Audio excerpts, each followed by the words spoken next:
En ce 7 janvier 2022, Stéphane Blais quittait cette terre d'une manière brutale et tragique. Cet artiste, pianiste, auteur et compositeur nous aura également laissé quelques ouvrages et conférences sur l'ésotérisme et la franc-maçonnerie. Il avait lui-même été initié en franc-maçonnerie et dans diverses loges.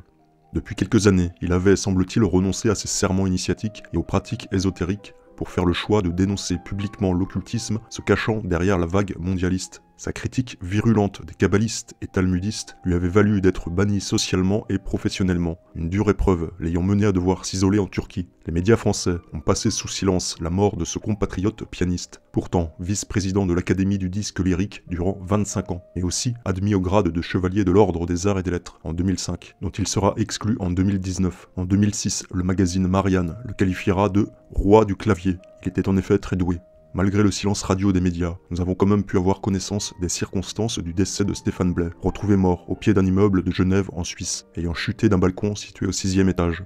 Tout porte à croire qu'il a lui-même mis fin à ses jours suite à un profond désespoir, autant sentimental que social. Bien évidemment, étant donné le pédigré, si j'ose dire, de nombreux internautes pensent qu'il a été assassiné. Il est vrai qu'il recevait régulièrement des menaces de mort.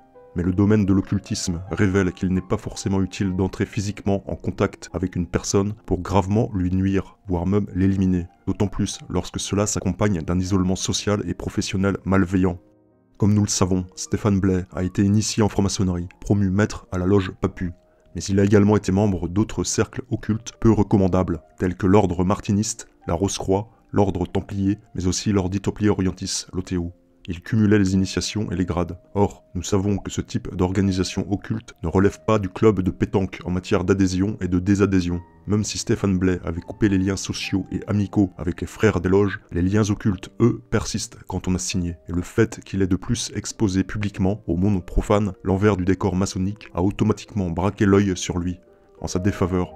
On te dit que c'est l'œil du grand architecte de l'univers, si tu veux, mais enfin en même temps, dans les sociétés initiatiques, c'est l'œil qui voit tout, c'est-à-dire symboliquement, c'est l'égrégore maçonnique qui est partout et qui voit tout. C'est très clairement ça. Voilà, donc c'est l'œil de l'égrégore maçonnique qui te regarde, qui te lâche pas. Lorsqu'un individu entre dans les processus entre guillemets initiatiques des sociétés secrètes, avec son consentement et sa signature, parfois même le pacte de sang, il crée des liens d'ordre surnaturel dont on ne se défait pas si facilement, mais plutôt très difficilement.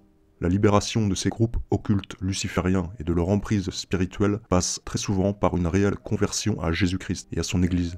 Je pense ici aux anciens francs-maçons, Maurice Caillet et Serge Abad-Gaillardeau, tous deux convertis au catholicisme et ayant dénoncé la loge avec virulence dans des livres et lors de conférences. En effet, lorsqu'on sort de ces ordres lucifériens, il faut se revêtir d'une armure beaucoup plus puissante afin d'obtenir une réelle libération avec une protection, celle du Christ.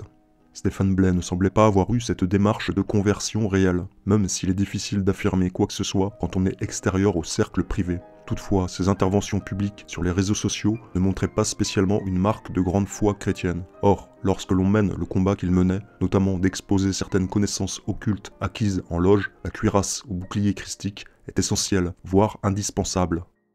Prions pour son âme et pour ses proches.